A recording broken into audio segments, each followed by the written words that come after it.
Vamos a iniciar con el tema de fracciones y números decimales. Aquí vamos a iniciar con distinguiendo algunos de los tipos de fracciones con los que vamos a trabajar.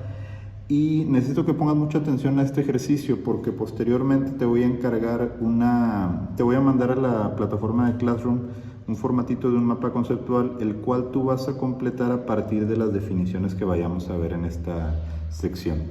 ¿Cómo vamos a iniciar? Bueno, primero vamos a distinguir, como les comento, algunos de los tipos de fracciones. Empezamos con las fracciones unitarias. Este tipo de fracciones es muy fácil reconocerlas. ¿Por qué? Tiene que ver con el numerador. ¿En qué se parecen todas estas fracciones? Pues que tienen como numerador 1. ¿Qué quiere decir? Que de los enteros con los que estoy trabajando, siempre voy a estar tomando una opción. Puede ser un medio, un cuarto, un veinteavo, o sea, cualquier valor que tenga como numerador 1 en esta sección, lo voy a considerar como fracción unitaria. De ahí viene el nombre del tipo de fracciones, ¿de acuerdo? La siguiente, voy a trabajar ahora con las fracciones propias, ¿sí? Dicho de una manera sencilla, las fracciones propias son las fracciones que representan menos de un entero. Por poner un ejemplo, vamos a suponer que la fracción propia con la que voy a trabajar, o más bien, la fracción con la que voy a trabajar, en este caso la dividí en octavos, ¿ok? Esa fracción la dividí en octavos, entonces, ¿cómo voy a saber que es una fracción propia? Cualquier valor más pequeño que 8 puede ir acá arriba. Vamos a suponer 5. Yo sé que esa es una fracción propia. ¿Por qué? Porque representa menos de un entero. El entero está formado por 8 piezas y de esas nada más toqué 5. Entonces, cualquier número menor a esto, menor al denominador, lo entenderíamos como que es una fracción propia. Si yo pusiera 5, cualquier valor menor a 5 se incluiría ahí. Yo puedo poner 3 quintos y yo sé que es una fracción propia. Si yo pusiera aquí que el denominador es 15, yo puedo aquí poner el valor 9, por poner un ejemplo, y con ese valor yo estoy entendiendo que también sería una fracción propia. ¿Por qué? Porque en todos los casos el numerador es más pequeño que el denominador, ¿de acuerdo? Caso contrario de las fracciones impropias.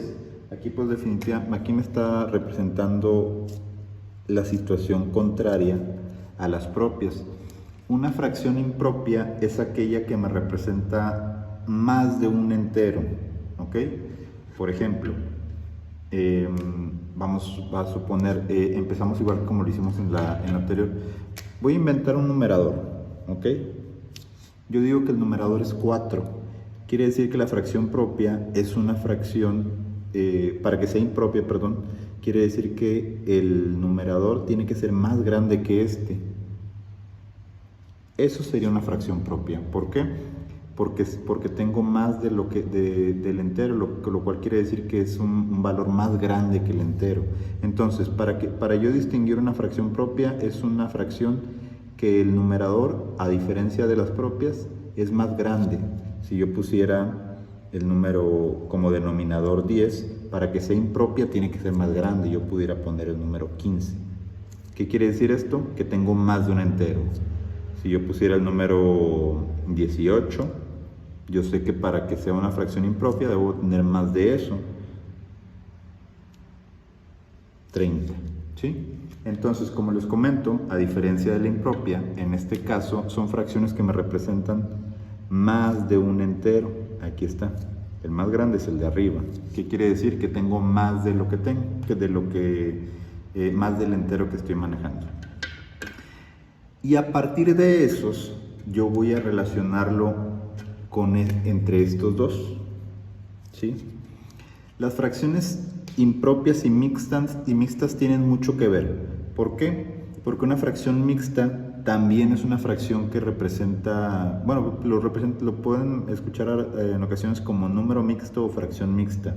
Básicamente es una fracción que también tiene enteros, ¿Cuál es la diferencia entre estos dos?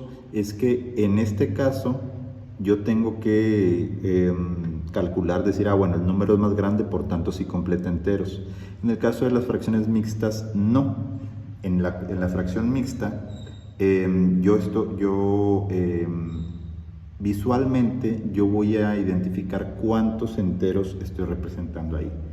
Voy a utilizar una de las mismas fracciones que están en la parte superior. Está en dice 5 cuartos, que es la primera fracción que aparece en esta sección, ¿sí? ¿Qué quiere decir? Que cada vez que tengo cuatro piezas, 4 cuartos, yo completo un entero. Por tanto, al tener yo aquí 5 cuartos, quiere decir que completo un entero. ¿Y cuánto me sobra? Un cuarto. Esta es la diferencia entre las fracciones impropias y las mixtas. Es la misma, ¿sí? Pero aquí en la fracción mixta, visualmente, gráficamente, yo te estoy diciendo cuántos enteros completo. Entonces, cualquier fracción que esté especificado aparte, cuál es la cantidad de enteros, como aquí, que lo representan, es una fracción mixta. Yo pudiera decir 5 enteros, 2 novenos, 3 enteros, 1 séptimo. Si observamos, en todos estos casos la fracción está acompañada de un entero, por eso se llama mixta.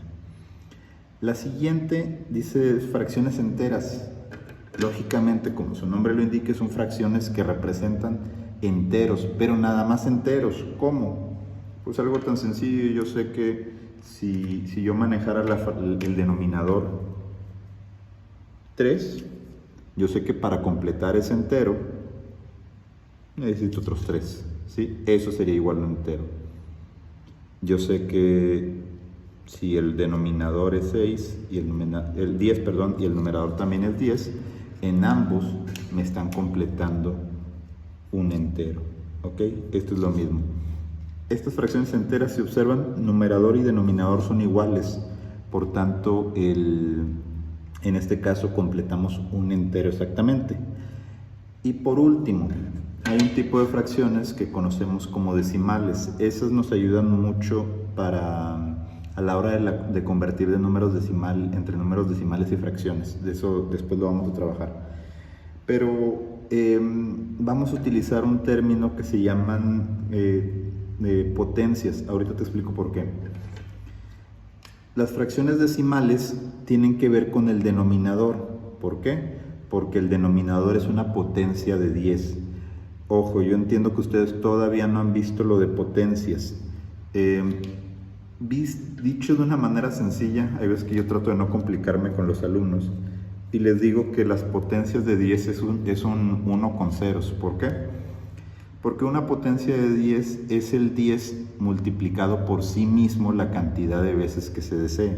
Por ejemplo, potencias de 10, pues es el mismo 10, ¿sí? O el 100, ¿por qué? Porque se obtiene de multiplicarlo 10 por 10. O el 1000 porque es 10 por 10 por 10. O el 10.000 porque lo multiplico 4 veces. O el millón, etc. Entonces las potencias de 10 es básicamente un 1 con una cantidad ilimitada de ceros, ¿ok? ¿Qué es un ejemplo de potencia de 10? Por ejemplo, yo pudiera decir un décimo es una potencia, sería una fracción decimal. ¿Por qué? Por el denominador, lo que les contaba. 25 centésimos también son potencias de 10, por esto de abajo. 18 milésimos también corresponde a una potencia de 10, porque como te comento, todos estos casos tienen un denominador que es una potencia de 10. Recuerden, ¿qué son las potencias de 10? Es multiplicar el 10 por sí mismo la cantidad de veces que se pida.